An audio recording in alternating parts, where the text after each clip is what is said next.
ICSI CS Professional December 22 exams are around the corner, and one of the differentiating factor in exam is the way we present what we know and also what we don't know. Hi again. In this video, I am presenting the analysis of my certified copy of one of the humdrum subject of CS Professional after GRMC, that is Secretarial Audit, Compliance Management and Due Diligence, in short SSCMDD.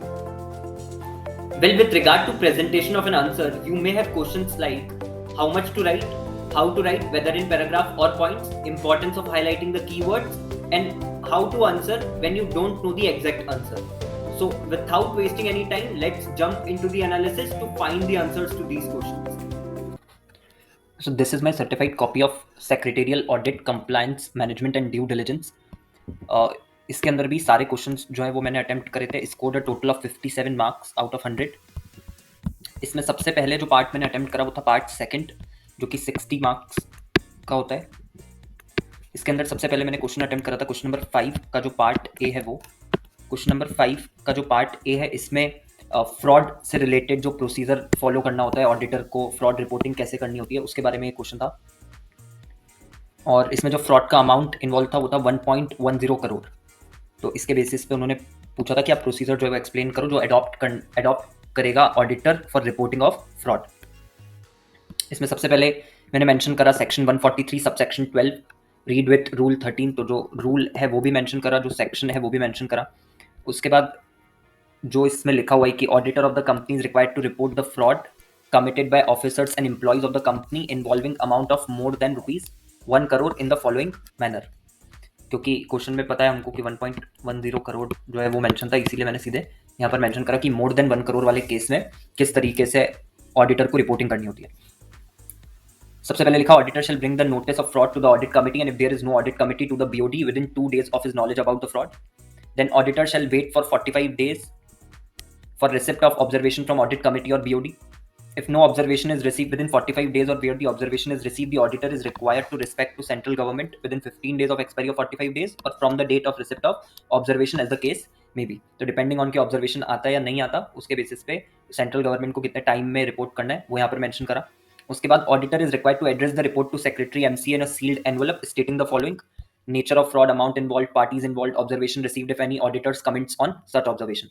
And finally लिखा कि auditor is required to send the report on his letterhead stating his email ID, membership number, etc. अब bullet points में जो है मैंने इसका answer लिखा ABCD करके, या बुलेट पॉइंट्स इसको मैं इसलिए नहीं बोलूँगा क्योंकि मैं यहाँ पे मैनर डिस्क्राइब कर रहा था, तो स्टेप वाइज आप बोल सकते हो कि इसका आंसर मैंने लिखा. अब इसके अंदर एग्जामिनर ने जो है वो 3 मार्क्स आउट ऑफ 5 दिया है. गाइडलाइन आंसर में भी इसी तरीके से लिखा हुआ है. सबसे पहले सेक्शन नंबर 143(12) और रूल 13 जो है वो मेंशन करा है, तो ये दोनों चीज़ें जो है ये मैंने सही मेंशन करी थी. उसके बाद अमाउंट ऑफ ₹1 करोड़ और अबव है तो उस केस में क्या प्रोसीजर फॉलो होता है वो यहाँ पर स्टेप वाइज उन्होंने मेंशन करा है. एक चीज़ जो मैंने मेंशन नहीं करी वो ये कि auditor should report such fraud as soon as possible but not later than 60 days of his knowledge about the frauds. ये वाली लाइन जो है वो मैंने मेंशन नहीं करी थी.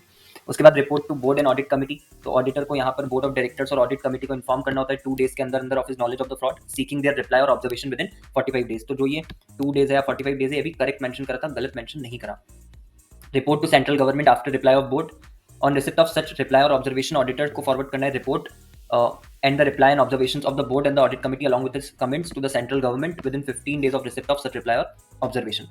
और अगर कोई भी रिप्लाई रिसीव नहीं होता है तो उस केस में ऑडिटर अगर फेल हो जाता है टू गेट एनी रिप्लाई और ऑब्जर्वेशन फ्रॉम द बोर्ड और audit committee with in the stipulated period of 45 days, he shall forward his report to the central government along with a note containing details of his report that was earlier forwarded to the board or the audit committee for which he failed to receive any reply or observation within the stipulated time. तो language as it is मैंने नहीं लिखी है, but ये चीज़ जरूर बता दी कि report to central government after reply of board वाला case and report to central government if no reply receive. यहाँ पर अगर आप देखोगे तो दोनों अलग अलग बताएं, मैंने एक ही पैराग्राफ में दोनों को कवर कराए.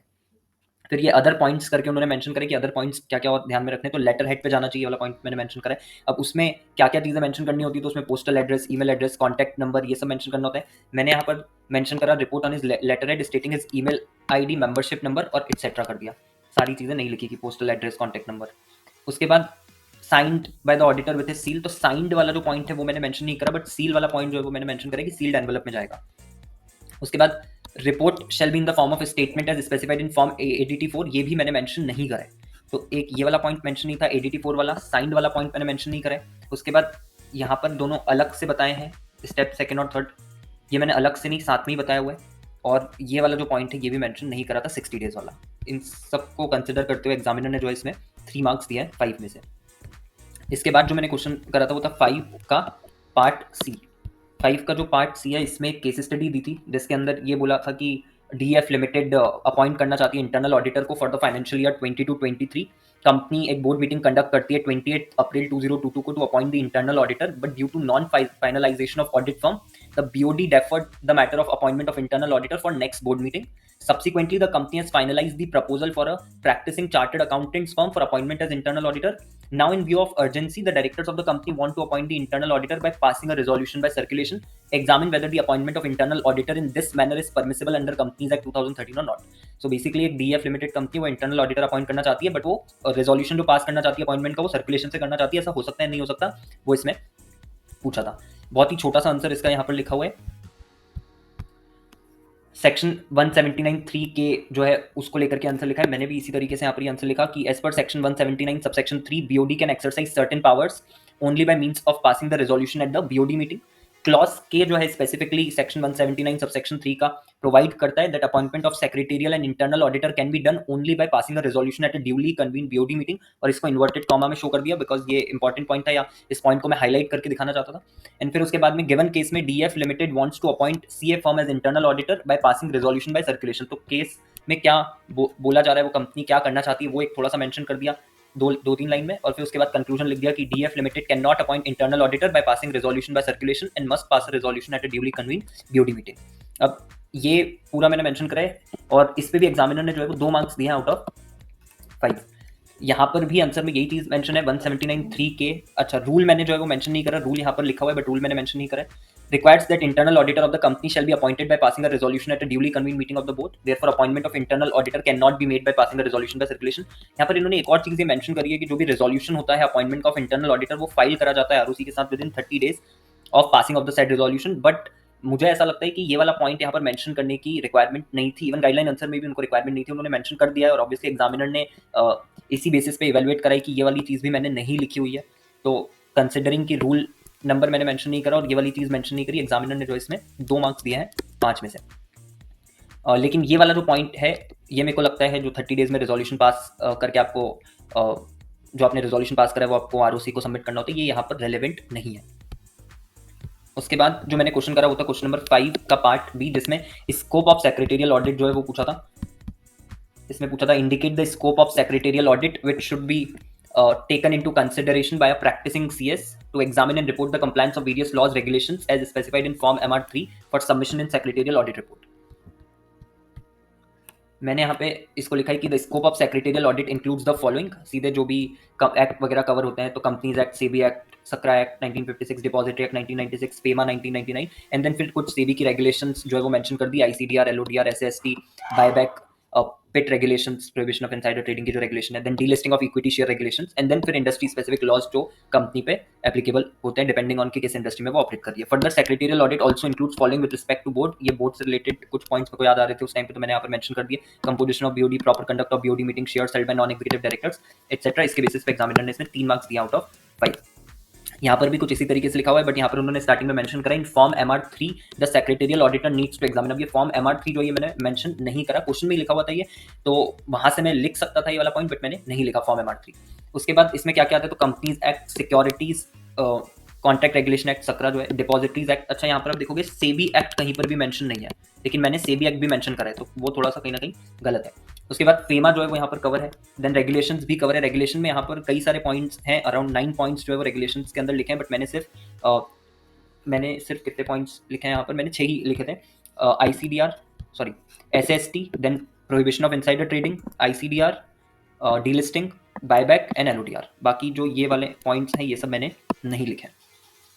उसके बाद यहाँ पर ये वाला जो इंडस्ट्री स्पेसिफिक लॉज है वो ये वाला पॉइंट है, other laws as may be applicable specifically to the company, तो डिपेंडिंग ऑन जिस इंडस्ट्री में वो ऑपरेट कर रही है. उसके बाद में ये यहाँ पर पॉइंट लिखा है कि secretarial auditor also needs to examine and report on compliance with the applicable clauses of the following secretarial standards जो आईसीएसआई ने इशू करे, listing agreement entered into by the company with stock exchanges if applicable. ये वाला point भी मैंने mention नहीं करा. तो कंसिडरिंग दिस एग्जामिनर ने इसमें 3 मार्क्स जो है वो अवॉर्ड करें आउट ऑफ 5.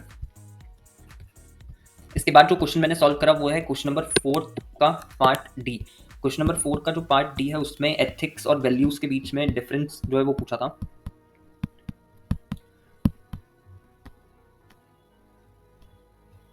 यहाँ पर ये रहा, स्टेट की differences between ethics and values.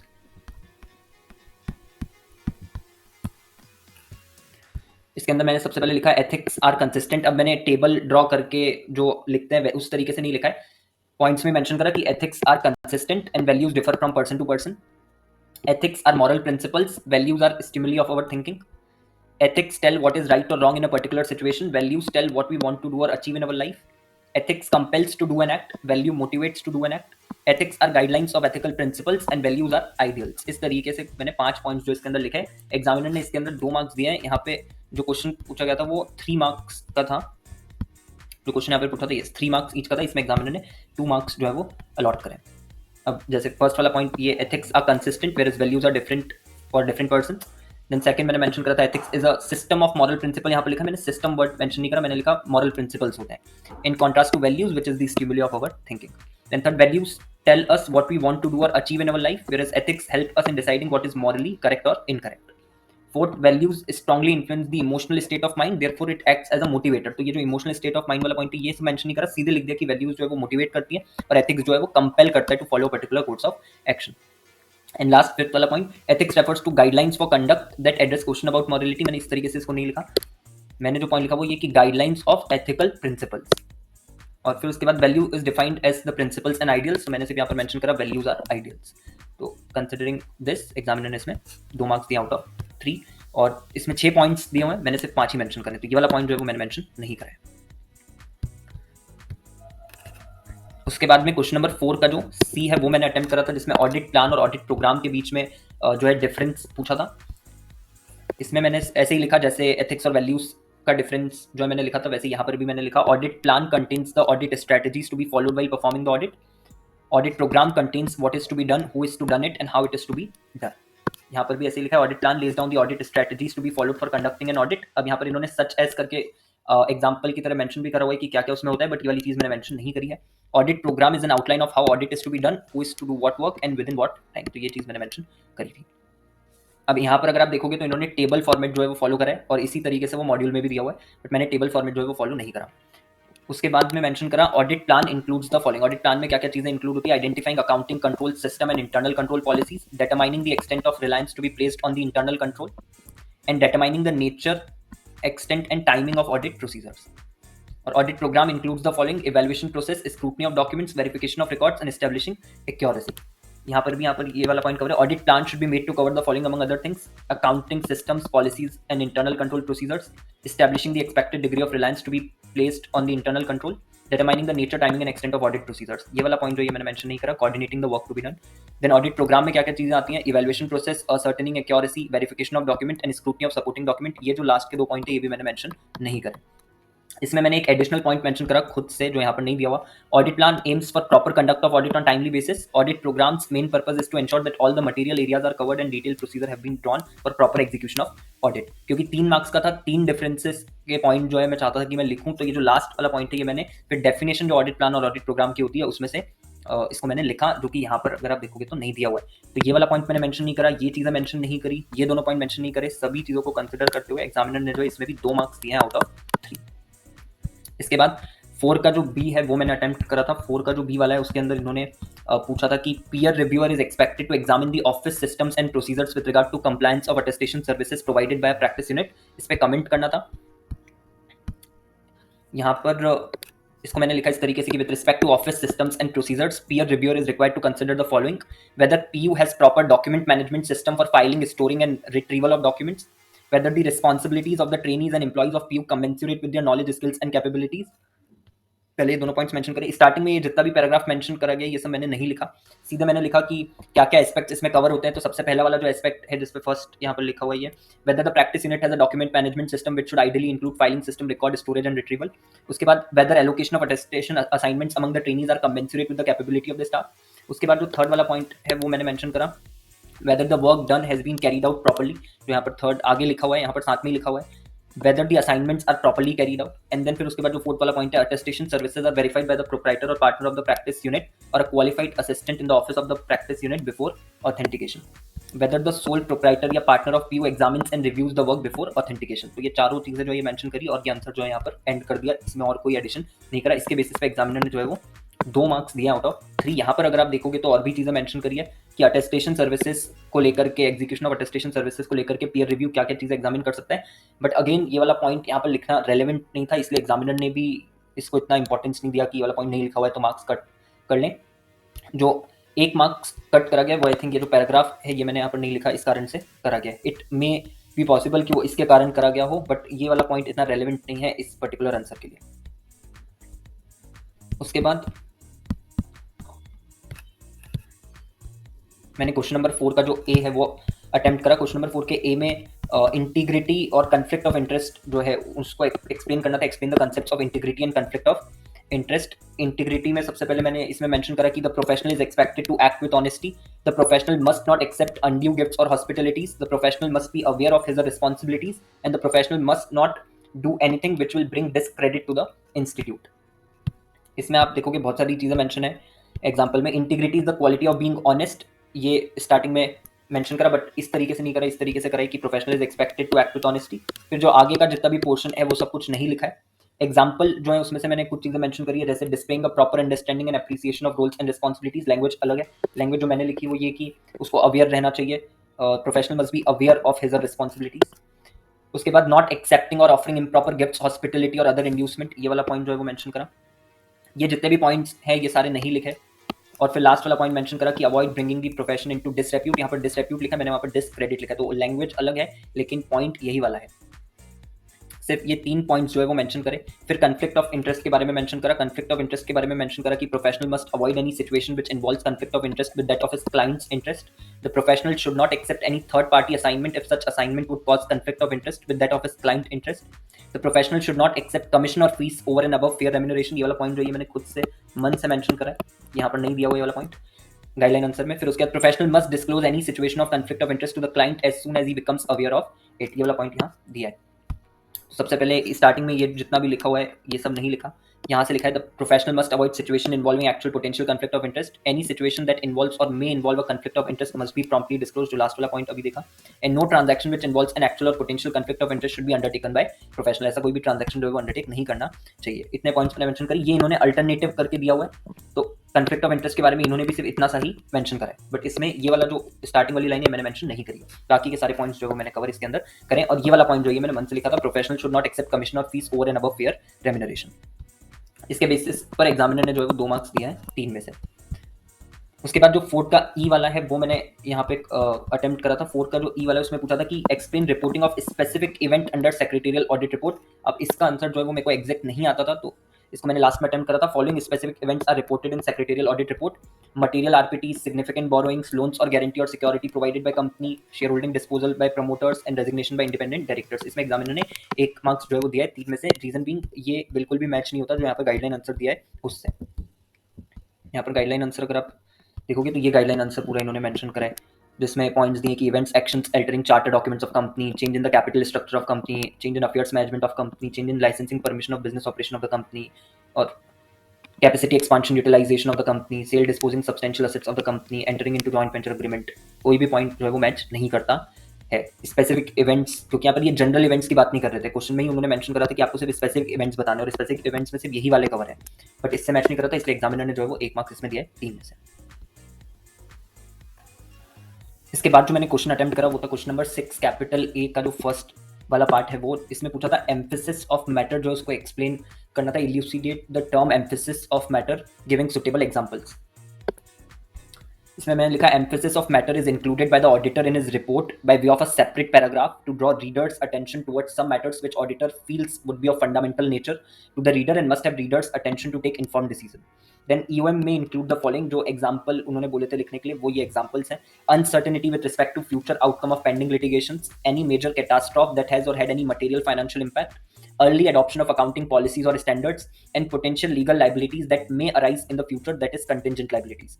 फिर उसके बाद लिखा generally the above matters are included in director's report or management analysis and discussions report. However, where the same are not included in such report and such matters concerns auditor, he can include the matters in his report under emphasis of matter. इसके basis पे examiner ने यहाँ पे 3 marks जो है वो 5 में से दिया है। गाइडलाइन आंसर में भी इसी तरीके से जो है वो आंसर मेंशन करा हुआ है। Emphasis of matter is included in the audit report to seek attention. ये जो पूरा ये जो बॉक्स मैंने बनाया इतना जो भी कुछ लिखा हुआ है ये सब मैंने नहीं लिखा है। मैंने लिखा the purpose of UM paragraph is to draw the users attention, यानी मैंने यहाँ पर लिखा है रीडर्स अटेंशन, यूजर्स अटेंशन की जगह to a matter already disclosed but the auditor believes that it is fundamental to their understanding and should be part of the report. Then examples quote करें। इसमें सबसे पहले ये अनसर्टेनिटी वाला जो point था relating to future outcome of exceptional litigation और regulatory action, language अलग लिखी है मैंने। सेकंड वाला ये जो पॉइंट था major catastrophe, major has had a major effect on the financial position. Then early adoption of new accounting standards, where when there is uncertainty about exceptional future events pending litigations या certainty. तो ये 4 points जो मैंने mention करे, और भी कई सारे पॉइंट्स इसमें यहाँ पर मेंशनड है बट वो सब मैंने मेंशन नहीं करा। और फिर उसके बाद ये वाला जो लास्ट वाला पैराग्राफ है ये मैंने मेंशन करा कि such matter should be part of directors report or management discussion and analysis report prepared by the company. लेकिन अगर वहाँ पे डिस्क्लोज नहीं करे गए तो फिर ऑडिटर जो है वो ऑप्ट कर सकता है to place the same in the auditor report. तो इस सबके बेसिस पे एग्जामिनर ने इसमें 3 मार्क्स जो है वो दिए आउट ऑफ 5। देन उसके बाद अटेम्प्ट करा 6 कैपिटल ए का जो सेकंड वाला पार्ट है, इसमें करंट ऑडिट फाइल को लेकर के पूछा था कि करंट ऑडिट फाइल क्या होती है, about current audit file and it's contents. सबसे पहले करंट ऑडिट फाइल जो है वो यहाँ पर इन्होंने एक्सप्लेन कराई कि this file contains information relating to the current period. ये मैंने भी यहाँ पर मेंशन कराई कि current audit file contains information with respect to current years audit. Then फिर मैंने मेंशन करा it includes the following: audit plan, audit program, representation letter obtain from management and return external parties confirmation. तो ये 4 points तो यहाँ पर भी दिए हुए हैं। ये देखोगे आप, audit plan, audit program, then letter of representation. ये कंफर्मेशन रिसीव्ड वाला जो पॉइंट है ये मैंने एक्सटर्नल पार्टीज वाला जो कंफर्मेशन होता है इस तरीके से करके मेंशन करा, बल्कि यहाँ पर ये कंफर्मेशन वाला पॉइंट है फ्रॉम कंपनी। तो वाला पॉइंट एक तरीके से गलत है, मतलब जो मैंने लिखा है वो वाला पॉइंट गलत है, ये वाला सही है, कंफर्मेशन रिसीव फ्रॉम कंपनी वाला पॉइंट। तो ये चीज़ें जो है मैंने मेंशन करी। बाकी कोई भी पॉइंट जो है मैंने मेंशन जो करा है वो यहाँ पर जो भी पॉइंट्स दिए उससे मैच नहीं करता है। बाकी में मैंने मेंशन करा कि स्कोप ऑफ ऑडिट वो वहाँ पर नहीं दिया हुआ, ऑडिट पर्पस एंड ऑब्जेक्टिव वहाँ पर नहीं दिया है, ऑडिट वर्किंग पेपर जो है वो भी वहाँ पर नहीं दिया हुआ है। तो इस सबको कंसिडर करते हुए एग्जामिनर ने इसमें जो है वो 2 मार्क्स दिया आउट ऑफ 5। उसके बाद मैंने अटेम्प्ट करा क्वेश्चन नंबर 6 कैपिटल ए का जो थर्ड वाला पार्ट है वो। इस पार्ट में ये पूछा था कि how the evaluation of internal audit function can be helpful to the secretarial auditor in performance of his duties, describe.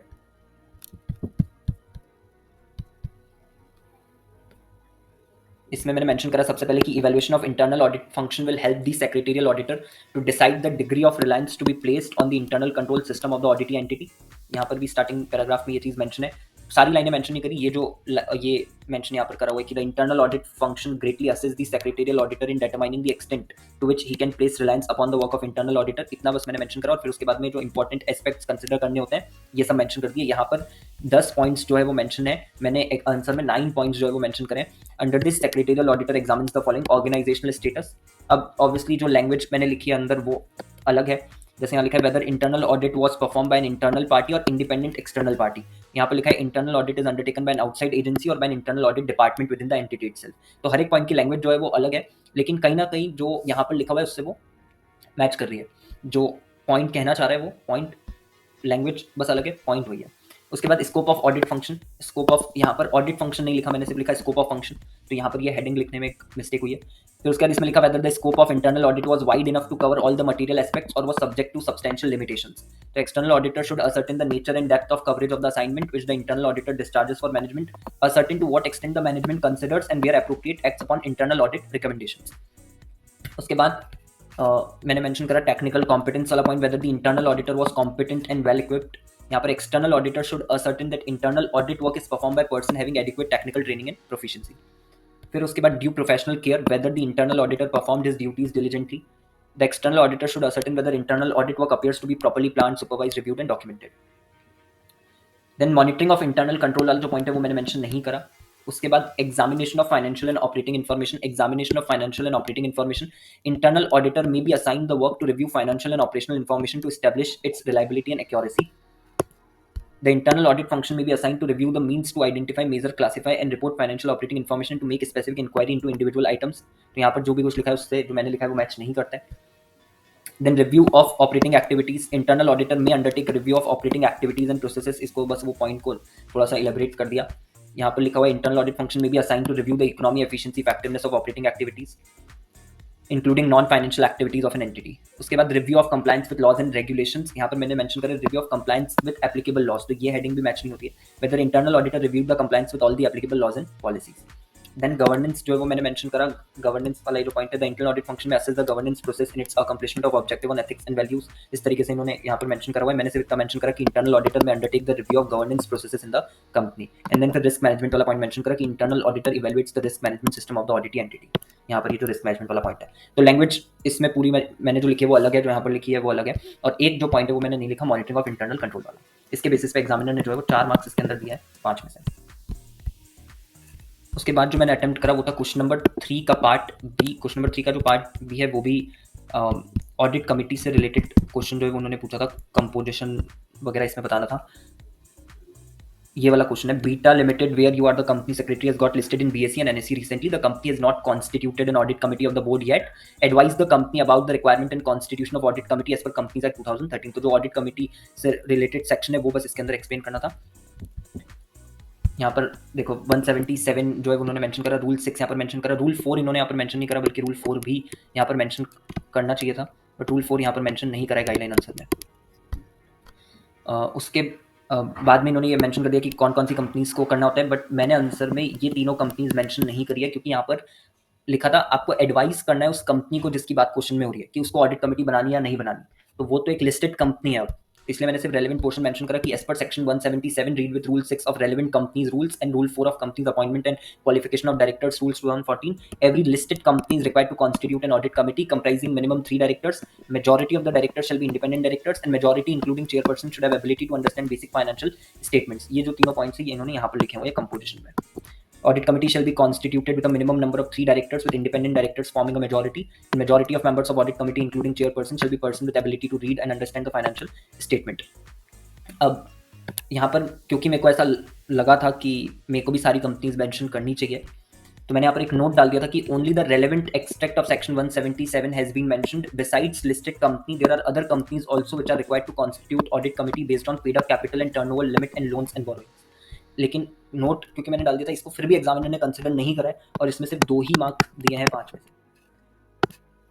तो मुझे ऐसा लगता है कि यहाँ पर ये वाला जो पोर्शन है ये रेलेवेंट नहीं है, बिकॉज आपको क्वेश्चन में पूछा है कि आप एडवाइस करो उस कंपनी को कि उसको ऑडिट कमेटी फॉर्म करने की ज़रूरत है या नहीं है, और 177 के अंदर क्लियरली लिखा है कि हर एक लिस्टेड पब्लिक कंपनी को ऑडिट कमेटी जो है वो बनानी पड़ेगी। उसके बाद जो क्वेश्चन मैंने अटेम्प्ट करा वो है क्वेश्चन नंबर 3 का जो पार्ट सी है, इसमें स्कीम ऑफ अमलगमेशन जो है उसमें क्या क्या चीज़ें आती है वो यहाँ पे पूछी थी। Explain about preparing the scheme of amalgamation and it's contents. तो यहाँ पर बहुत बड़ा आंसर जो है वो यहाँ पर दिया हुआ है कि preparation of scheme of amalgamation, ये सब स्टार्टिंग का पैराग्राफ जो मैंने कुछ भी मेंशन नहीं करा है। फिर इसमें इन्होंने इसको डिवाइड करा कि इंट्रोडक्टरी पार्ट में क्या क्या होता है, ऑपरेटिंग पार्ट में क्या क्या होता है स्कीम के, प्रेयर और रिलीफ पार्ट में क्या क्या होता है, और फिर ये लास्ट में कंक्लूजन सा दिया हुआ है। ये कुछ भी मैंने इस तरीके से नहीं लिखा हुआ है, मेरे को सिर्फ इससे रिलेटेड जो कंटेंट याद थे कि ये कंटेंट इसके अंदर आते हैं वो मैंने यहाँ पे मेंशन करे। The scheme of amalgamation is prepared by way of mutual consent between the parties involved in the transaction, पहले ये लिख दिया। However the following contents not exhaustive are to be included in such scheme. Not exhaustive मतलब depending on की parties को क्या क्या चीज़ें इंक्लूड करनी है वो इंक्लूड कर सकते हैं, बट क्या क्या चीज़ें इसमें होनी चाहिए आनी चाहिए वो जो है वो कुछ यहाँ पर पॉइंट्स मेंशन कर दिए, जैसे definition of transfer and transfer and the undertaking, basis of the scheme such as valuation reports, transfer of assets and liabilities, authorized, subscribed and paid up capital of the transferor and transferee, application under section 230 to 232 of Companies Act to obtain NCLT's approval, effective date of amalgamation, employment cost, amount and mode of consideration to the shareholder of amalgamating companies, and details of business of both the parties involved। यहाँ पर इन्होंने बहुत सारी चीज़ें mention करी है, ये सारी चीज़ें जो है वो मैंने मेंशन नहीं करी। कुछ कुछ पॉइंट्स इसमें से जो है वो मैच हो जाएंगे, जैसे शेयर कैपिटल वाला पॉइंट, फिर उसके बाद अपॉइंटेड डेट वाला पॉइंट, फिर ये कंपनी की जो बेसिक डिटेल्स होती है वाला पॉइंट। तो बाकी सारे पॉइंट्स जो है वो वहाँ पर मैंने नहीं लिखे हुए हैं, और इसको ध्यान में रख करके एग्जामिनर ने जो इसमें 2 मार्क्स दिए हैं 5 में से। उसके बाद जो क्वेश्चन नंबर 3 का ए वाला है जिसमें सोशल ऑडिट क्या होता है ये पूछा था। What do you understand by social audit, state the implications of social audit. Social audit में ये वाला जो स्टार्टिंग का पॉइंट है मैंने मेंशन करा कि it is a way of measuring, understanding, reporting and ultimately improving organisation social and ethical performance. Social audit refers to a process of measuring, understanding and evaluating the companies social performance. फिर ये वाला जो point है मैंने खुद से लिखा हुआ है, social audit is performed to ascertain the discharge of social obligations by the company and to identify the gaps in such discharge of social duties. In following are the implication of social audit, ये वाला point मैंने mention करा। implications वाला point यहाँ पर separately इन्होंने दिया हुआ है, implication of social audit। इसमें लिखा है सबसे पहले impact upon governance, it values the voice of stakeholders including marginalized poor groups whose voices are rarely heard। Then social auditing is taken up for the purpose of enhancing local governance. तो सबसे पहले वाला local governance वाला point मैंने लिखा, it promotes local governance, then it takes into account the needs of marginalised groups, ensures that reported figures and actual expenditure for society's development reconciles। ये वाला point यहाँ पर जो implication है इसके अंदर नहीं लिखा, बट वो यहाँ पर लिखा हुआ है ये वाला point, whether the reported expenditures reflect the actual money spent on the ground। तो वो reconcile वाला जो पॉइंट है वो यहाँ से मैंने लिखा। फिर ये जो इतना ये सब है ये सब मैंने नहीं लिखा हुआ है, ये भी मैंने नहीं लिखा हुआ है। और इसमें जो क्लास वाला पॉइंट है, social audit makes it sure that in democracy the power of decision maker should be used as far as possible with the consent and understanding of all concern. इतना सब कुछ मैंने लिखा, मैंने सिर्फ ये लिखा कि इट एडवोकेट सोशल डेमोक्रेसी। बस इसके बेसिस पे एग्जामिनर ने जो है वो 3 मार्क्स दिया है 5 में से। इसके बाद जो मैंने क्वेश्चन अटेम्प्ट करा वो था क्वेश्चन नंबर 2 का पार्ट सी, और मतलब यहाँ से पार्ट फर्स्ट जो है वो स्टार्ट करा था मैंने। क्वेश्चन नंबर 2 का जो पार्ट सी है उसमें कस्टमर कौन होता है अंडर केवाईसी, ये जो है पूछा था। इसके अंदर यहाँ पे 6 पॉइंट्स जो है वो दिए हुए हैं, मैंने यहाँ पे 5 पॉइंट्स जो है वो लिखे हैं। Customer under KYC includes director who has been allotted then by the MCA, तो ये वाला जो पॉइंट है, director who has been allotted then by the Ministry of Corporate Affairs, and any person having business relationship or account with the bank, a person entity that maintains an account or has a business relationship with the bank, then any person on whose behalf the account is maintained, one on whose behalf the account is maintained, then any person who undertakes financial transaction and on whose behalf the person engaged undertakes financial transaction, a person who is engaged in a financial transaction or activity with a reporting entity and includes a person on whose behalf the person who is engaged in the transaction or activity is acting, and any person who has approached the bank for significant one-off high-value transaction like wire transfer, any person or entity connected with a financial transaction which can pose significant reputational or other risk to the bank, for example a wire transfer। तो ये जो 5 points है मैंने लिखे हैं, ये वाला जो पॉइंट है ये मैंने मेंशन यहाँ पर नहीं करा, इसके बेसिस पे एग्जामिनर ने इसमें मेरे को 3 मार्क्स जो है वो दिया आउट ऑफ 5। इसके बाद जो क्वेश्चन मैंने अटेम्प्ट करा था वो है क्वेश्चन नंबर 2 का पार्ट डी। क्वेश्चन नंबर 2 का जो पार्ट डी है उसमें ये पूछा था कि Den limited had a paid up share capital of ₹275 crore in the previous year 2021-22। Explain how a practicing CS can prepare himself for such a big assignment before undertaking the work related to pre certification so that the chances of incorrect certification will not be there. इस answer में मैंने लिखा कि PCS should consider the following with respect to pre-certification work. He should obtain a letter of engagement and copy of the board resolution passed for his appointment. He should document all the records verified by him. He should see whether the form's returns are digitally signed by the concerned officer of the company. He should verify the scanned copies with the original records, and he should ensure that company complied with all the laws with respect to the filing of forms and returns. Guideline answer में starting में थोड़ा सा इन्होंने एक paragraph लिखा हुआ है, but ये मैंने नहीं लिखा। पॉइंट्स मैंने लिखे कि क्या क्या इंश्योर करना चाहिए। तो लेटर ऑफ एंगेजमेंट वाला पॉइंट जो है वो लिखा है पूरा, यहाँ पे और भी कई सारी चीज़ें इसके अंदर लिखी है, बट ये सब मैंने पूरा नहीं लिखा, मैंने सिर्फ मेंशन करा कि लेटर ऑफ एंगेजमेंट ऑब्टेन करना है। Then physical scan copy of all documents जो है वो मेंटेन करके रखना। Form to be digitally sign by director या पर्सन ऑथराइज्ड, ये वाला पॉइंट मैंने मेंशन करा। And then before certification of any form person should be aware about relevant provision under the act and rules. तो जो complied वाला point था laws and regulation से, वो वाला पॉइंट मैंने लिखा। लैंग्वेज ऑब्वियसली अलग है, बाकी जो भी पॉइंट्स हैं वो मैंने नहीं लिखे हैं। इसी को कंसिडर करते हुए एग्जामिनर ने जो है यहाँ पे 3 मार्क्स जो है वो दिए हैं 5 में से। उसके बाद मैंने क्वेश्चन करा सेकंड का बी वाला, जिसमें साइबर फ्रॉड क्या होता है वो पूछा था, और फिशिंग और विशिंग के बीच में जो डिफरेंस है वो पूछा था। What is the cyber fraud, what is the difference between fishing and wishing. यहाँ पे सबसे पहले इन्होंने एक्सप्लेन करा कंप्यूटर या साइबर फ्रॉड, मैंने भी इसको ऐसे ही स्टार्ट करा। साइबर फ्रॉड सबसे पहले एक्सप्लेन करा refers to a fraud which is performed on the internet. Cyber fraud can take the form of hacking, smishing, computer virus etcetera in order to obtain personal information or card details. The risk of cyber fraud has increased significantly in the recent past with incidents of hacking and asking for ransomware. तो वाला point जो है वो खुद से mention करा। It is very difficult to establish the identity of the culprit as it is performed on the computer system or devices. The company should take proactive steps to contain cyber fraud and must have incident management plan in place. इसके बाद में मैंने जो fishing और wishing का difference है वो लिखा। तो फिशिंग के अंदर लिखा कि it is done by way of sending emails to steal personal information by luring the customer, for example emails regarding winning of lottery. And vishing में लिखा it is done by way of calls to steal personal information, for example person acting as a bank official and asking for card details or OTP। इसके basis पे examiner ने इसमें जो है 3 marks दिए हैं आउट ऑफ 5। यहाँ पर भी सबसे पहले कंप्यूटर फ्रॉड या साइबर फ्रॉड जो है वो एक्सप्लेन करा है। ऑब्वियसली लैंग्वेज जो मैंने वहाँ पर यूज़ करी और जो यहाँ पर यूज़ करी गई लैंग्वेज वो डिफरेंट है, एज इट इज़ बिल्कुल भी नहीं है। उसके बाद ये ज़रूर है कि इन्होंने लिखा है it is perform through a computer by internet, तो ये चीज़ वहाँ पर भी मैंने लिखी हुई है। उसके बाद फिशिंग में भी इन्होंने काफ़ी एक्सप्लेनेशन जो है वो दिया है, विशिंग में भी काफ़ी एक्सप्लेनेशन दिया था, एक्सप्लेनेशन मैंने नहीं दिया। बट फिशिंग इज एसेंशियली आपका जो डेटा है, यूजर डेटा, वो स्टील हो रहा है, इंक्लूडिंग लॉगिन क्रेडेंशियल और credit card information. It occurs when an attacker purporting as a trusted entity and dupes a victim into opening email, instant message और text message. तो email से भी होता है, मैंने सिर्फ email वाला point mention करा, message वाला point जो है वो मैंने mention नहीं करा. Example जो है वो मैंने भी दिया, यहाँ पर भी example इन्होंने दिया हुआ है. उसके बाद विशिंग में मेकिंग फोन कॉल्स और लिविंग अ वॉइस मैसेज, तो वॉइस मैसेज वाला पॉइंट मैंने नहीं लिखा, फोन कॉल वाला पॉइंट मैंने लिखा है, और यहाँ पर भी इन्होंने एग्जांपल दिया है. एग्जांपल ऑब्वियसली जो यहाँ पर कवर है उससे वहाँ पर जो मैंने एग्जांपल लिखे हैं वो अलग है, बट एग्जांपल भी इन्होंने आंसर में लिखा है और मैंने भी वहाँ पर एग्जांपल लिखा है. तो कंसिडरिंग ऑल दिस, एग्जामिनर ने इसमें जो है 3 मार्क्स जो है 5 में से दिए. उसके बाद सेकंड का जो ए वाला क्वेश्चन है, इसमें इन्होंने पूछा था कि registered owner of shares of a company कौन होता है, क्या रजिस्टर्ड ओनर डिफरेंट होता है बेनिफिशियल ओनर से, what are the declarations to be filed by the registered owner beneficial owner to the company, is the company required to take any action if such a declaration is received. तो ये 4 चीजें जो है वो इसमें इन्होंने पूछी थी. सबसे पहले मैंने बोला कि रजिस्टर्ड ओनर कौन होता है, तो registered owner of share is a person whose name is entered in the register of member of the company. Second, yes, registered owner is different from beneficial owner, as beneficial owner means a person whose name is being entered in the records of a depository. This is usually done when shares are held in demat form. Then the registered owner beneficial owner is required to, जो declaration वाला question था, registered owner and beneficial owner is required to submit declaration under section 71 and 72 of Companies Act 2013 with respect to significant beneficial ownership in the company. And then last जो उन्होंने पूछा था कि company को क्या declaration मिलने पे कोई एक्शन लेना होता है, तो company is required to furnish the declaration receive from the registered owner beneficial owner to the ROC. इसके बेसिस पे एग्जामिनर ने इसमें जो है 3 मार्क्स दिया आउट ऑफ 5. इसका आंसर अगर यहाँ पे देखेंगे तो यहाँ पर इन्होंने स्टार्टिंग में वही चीज़ बताई है कि रजिस्टर्ड ओनर कौन होता है, बेनिफिशियल ओनर कौन होता है. बेनिफिशियल ओनर के बारे में इन्होंने थोड़ा सा अलग लिखा है जो मैंने लिखा है उससे. यहाँ पर इन्होंने लिखा है कि beneficial owner is a person having beneficial interest in the share but his name is not entered in the register of members. Therefore, registered owner may be different from beneficial owner. अब इन्होंने यहाँ पर section भी explain करे, section 89 subsection 1, section 89 subsection 2 जो है वो दोनों चीज़ें इन्होंने मेंशन करी. यहाँ पर बेनिफिशियल ओनर को जो डिक्लेरेशन फाइल करनी होती है MDT 5 में उसका डिस्कशन है. And person of the company whose name is to be entered in the register of members of the company but who does not hold the beneficial interest in such share shall submit the declaration form MDT 4. यहाँ पर इन्होंने ये भी mention करा. फिर 89 subsection 6 जो है जिसमें कंपनी आरओसी को फाइलिंग करती है वो भी इन्होंने बताया, बट ये सब मैंने मेंशन नहीं करा. मैंने सिर्फ इतना सा मेंशन करा कि येस, कंपनी को डिक्लेरेशन देता है जो भी बेनिफिशियल ओनर है वो या सिग्निफिकेंट बेनिफिशियल ओनर है वो, और फिर कंपनी उसको आगे आरओसी को जो है वो फाइल कर देती है. सेक्शन वगैरह या डेज वगैरह या फॉर्म वगैरह मैंने कुछ भी मेंशन नहीं करा. इसके बेसिस पे एग्जामिनर ने इसमें 3 मार्क्स दिए 5 में से. उसके बाद जो क्वेश्चन मैंने करा वो है क्वेश्चन नंबर फर्स्ट का बी, जिसमें डिफरेंस पूछा था between physical data room and virtual data room. First का भी differentiate physical data room and virtual data room.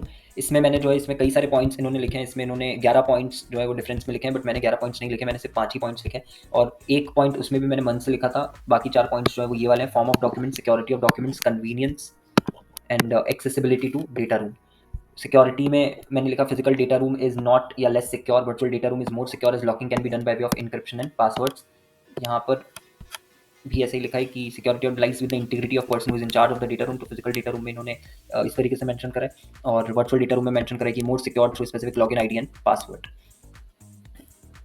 उसके बाद कन्वीनियंस वाला जो पॉइंट है उसमें मैंने मेंशन करा है कि physical data room is less convenient as information can not be kept physically for very long time. Virtual data room is more convenient as information can be stored and accessed any time.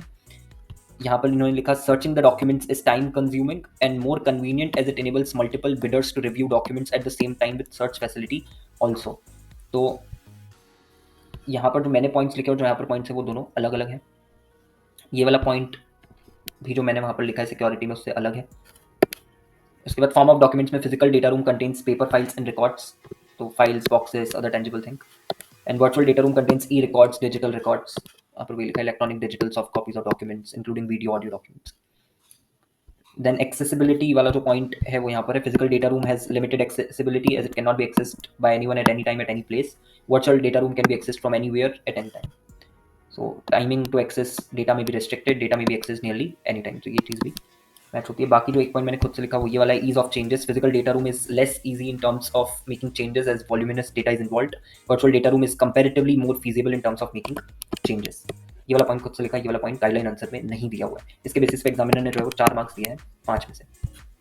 उसके बाद जो question मैंने करा वो था first का सी. First के सी में एक क्वेश्चन इन्होंने पूछा था कि Murthy an Indian resident and citizen of India is incorporated 1 person company. तो 1 पर्सन कंपनी से रिलेटेड बताना था बोर्ड मीटिंग्स को लेकर के, नोटिस को लेकर के, कोरम को लेकर के और अपॉइंटमेंट ऑफ ऑडिटर को लेकर के. Explain the applicable section rule and compliances for these matters. OPC के केस में ये सारे पॉइंट्स जो है वो डिस्कस करने थे. तो इन्होंने इस तरीके से टेबल फॉर्म में इसका आंसर करा: board meeting, quorum, notice of board meeting and appointment of auditor.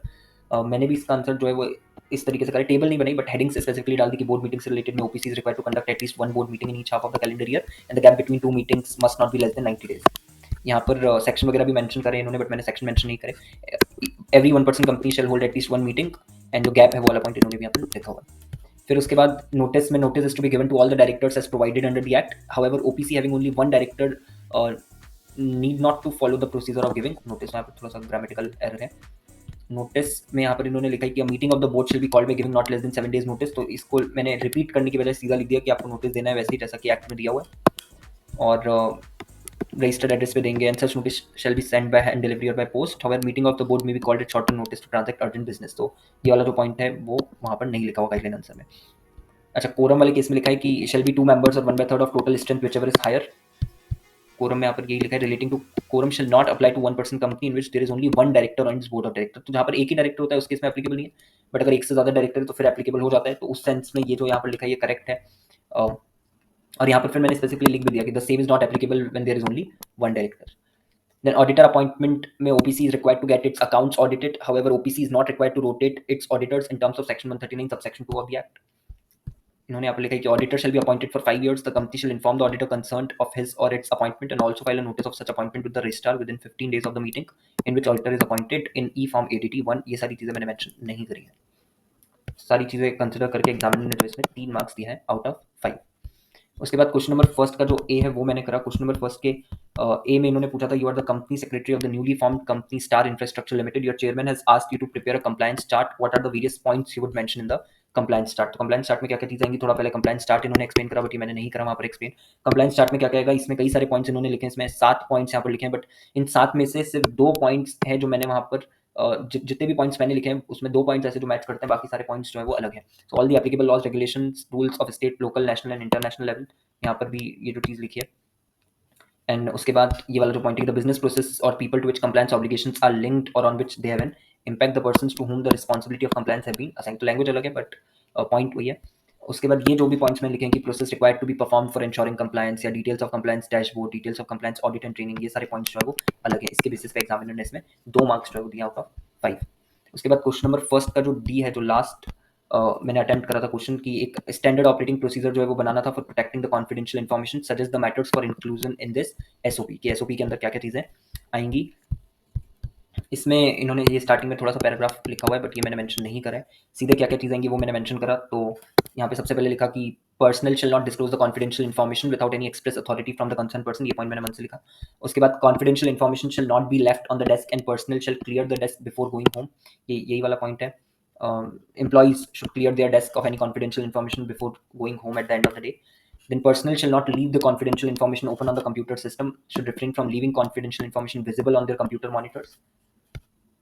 Then confidential information shall be kept in locked file cabinets. All confidential documents should be stored in the locked file cabinets. Then personnel shall not discuss confidential information at public places. Employees should refrain from discussing confidential information in public places. फिर उसके बाद में employee shall properly dispose the confidential information, destroy the confidential information, यहाँ पर dispose word use हुआ है।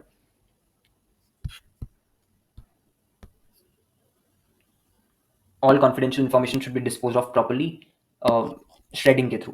सो यहाँ पर मैंने भी ये एग्जाम्पल में लिखा है by way of shredding. And the employ would be subject to disciplinary action in case of improper handling of confidential information, ये वाला पॉइंट जो है ये भी मैंने मन से जो है यहाँ पर मेंशन करा है। सो ये लास्ट क्वेश्चन था जो मैंने अटेम्प्ट करा। अब इस पेपर में भी यही चीज़ होगी कि इसमें कई सारे पॉइंट्स होते हैं रिमेंबर करने के लिए, तो वो रिकॉलिंग में थोड़ी सी प्रॉब्लम आती है, बट फ्रीक्वेंट रिविजन्स अगर आप करोगे तो it would become easy. Again exact language लिखने की जरूरत इसके अंदर भी नहीं है। पॉइंट्स जैसे आपने देखा कि कई कई जगह पे मैंने कुछ कुछ पॉइंट्स जो है वो लिखे ही नहीं बिल्कुल भी, तो वो एक चीज़ आपको इंश्योर करनी है कि आप ऐसा ना करो, जितने भी पॉइंट्स है वो आप पूरे मेंशन करो, चाहे वो एग्जैक्ट आप मेंशन ना कर सको बट इंश्योर कि आप पूरे पॉइंट्स मेंशन करो, रेलेवेंट पॉइंट्स मेंशन करो। लैंग्वेज आपको आप खुद की यूज़ कर सकते हो, मैंने भी खुद की लैंग्वेज यूज़ करी है। एंड उसके बाद हेडिंग्स आपको प्रॉपर्ली लिखनी है। बाकी frequent revisions is one thing जो कि मैं अगेन एम्फेसिस करूंगा इस सब्जेक्ट के लिए, क्योंकि इसमें recalling is very important. So ensure कि वो फ्रीक्वेंट रिविजन जो है वो आप करो। आप निमोनिक्स का यूज़ कर सकते हो, आप ऑडियो रिकॉर्डिंग्स का यूज़ कर सकते हो, स्पेशली उन चैप्टर्स के लिए जहाँ पर आपको बहुत ज़्यादा दिक्कत आ रही है याद करने में। और 60 मार्क्स वाला जो पोर्शन है आई वुड सजेस्ट कि आप उसको पहले कंप्लीट करो अच्छे से, बिकॉज वो 60 मार्क्स वाले पोर्शन में आपका 40 मार्क्स वाला जो पोर्शन है वो भी कवर हो जाता है। यानी 40 मार्क्स का जो पासिंग ब्रैकेट है, 40 मार्क्स का पोर्शन मतलब 40 मार्क्स का जो पासिंग ब्रैकेट है वो आपका कवर हो जाता है। और फिर उसके बाद में आप 40 मार्क्स वाला जो है उस पोर्शन में आप सिलेक्टिव हो सकते हो, अगर आपके पास टाइम है तो आप पूरा कर सकते हो, अगर टाइम नहीं है तो आप वहाँ पर कुछ चैप्टर्स जो है वो करके जा सकते हो।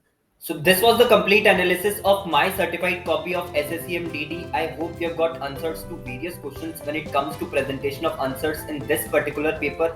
Thank you so much for watching this video, and I will see you in the next one.